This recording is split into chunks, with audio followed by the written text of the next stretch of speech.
네, 2021년 2월 25일 이정훈입니다. 제가 계속해서 검찰 갈등, 이제 추윤 갈등에 이어서 박신 갈등을 설명하면서 레임덕 문제하고 문재인 대통령은 여러 세력의 아바타였다라는 것들을 설명해 드렸습니다. 이제는 좀 더 분명한 설명을 드리면서 한국 정치가 크게 흔들리고 있다는 것을 좀 설명을 드리겠습니다. 이걸 알아야 어떤 대책을 찾을 거고 우리 살 길을 찾기 때문일 겁니다. 2월 25일자 오늘 동아일보 일면에 난 기사입니다. 네, 청와대에서는 검찰 인사 발표 뒤 결재했다. 무슨 얘기인가 하면 2월 7일 날 일요일 날 박범계 장관이 검사장 인사를 발표했습니다. 근데 그 인사를 발표하고 난 다음에 대통령이 결재를 했다는 겁니다. 이건 제가 어제 방송에서 설명을 자세히 드렸습니다. 그리고 왜 그렇게 했냐에 대해서는 유 비서실장은 전혀 설명을 하지 않고 함구했다. 그 내용 기사입니다. 요 기사를 한번 다시 모든 신문에 다 났습니다. 자세히 보십시오. 그 다음에 전날 2월 24일자 제가 굉장히 좋아하고 존경하는 우리 송평인 논설위원이, 이 친구는 서울법대 나왔습니다. 이런 칼럼을 썼습니다. 박범계를 지켜보는 게 고통스러운 이유.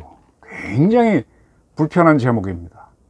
박범계 씨하고 송평인 씨가 명예훼손을 놓고 소송을 걸 수 있을 정도로 불편한 제목입니다.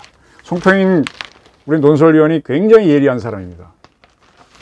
조국 씨 사건 때도 아주 파헤쳤고, 지금 제가 보는 눈하고 송평인 논설위원이 보는 눈이 상당히 비슷합니다. 자, 지금 대한민국의 민주주의는 위협받고 있습니다. 무슨 얘기인가 하면 이 송평인 논설위원이 쓴 걸 다시 한번 보십시오. 박범계라는 사람은 고등학교를 졸업하지 못했죠. 무슨 문제가 있어갖고 중퇴를 했고, 그 다음에 이제 대전의 한밭대학인가를 다니다가 다시 연세대학교 법대를 와가지고 한 3년 늦게 왔죠. 그래서 학생 과 대표를 하다가 그 다음에 뭐 사시가 된 사람이죠. 그러니까 독특한 캐릭터를 갖고 있는 사람입니다.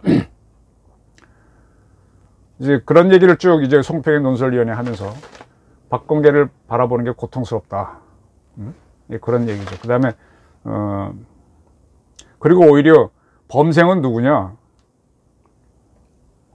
신현수 수석이고 윤석열 검찰총장이다. 이 두 사람은 우리 송평인 논설위원회 조금 선배가 되는 사람들입니다. 근데 하여간 박범계 씨는 이런 사람들하고는 다르다. 차원이 다른 사람이다. 이런 얘기를 했습니다. 네. 그리고 오늘 동아일보 일면에서는 대통령이 결재하기 전에 박범계 씨가 검사장 인사를 발표했다. 이런 내용입니다. 그럼 이게 뭡니까? 대통령은 허수아비라는 얘기죠. 지금 이게 부끄럽고, 그래서 신현수 씨가 사표를 던졌던 거죠. 대통령도 무시가 되고 대통령을 대리한 자신도 무시가 되고.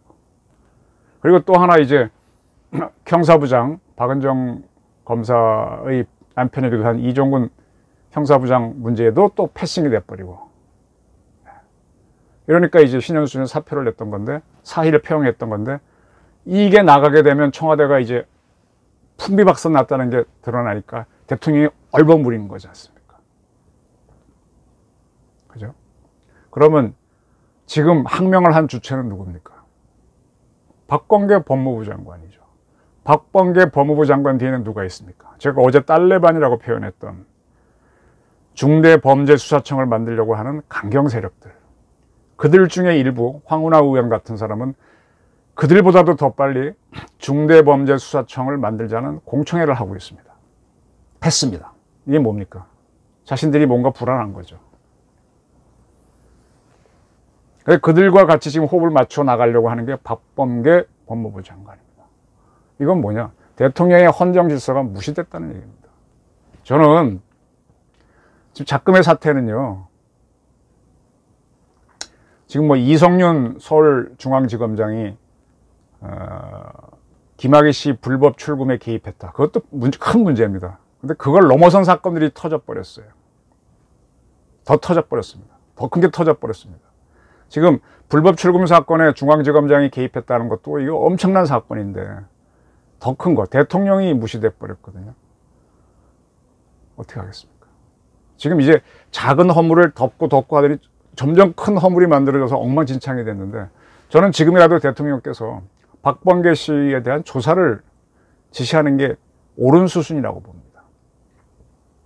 서울중앙지검, 뭐 윤석열 씨한테 내리던 그를 통해서 수사권이 있는 서울중앙지검이 움직이면 되겠죠. 이성윤 씨가 또 문 대통령의 대학교 후배니까, 과도 후배니까 할 수도 있을 거라고 봅니다.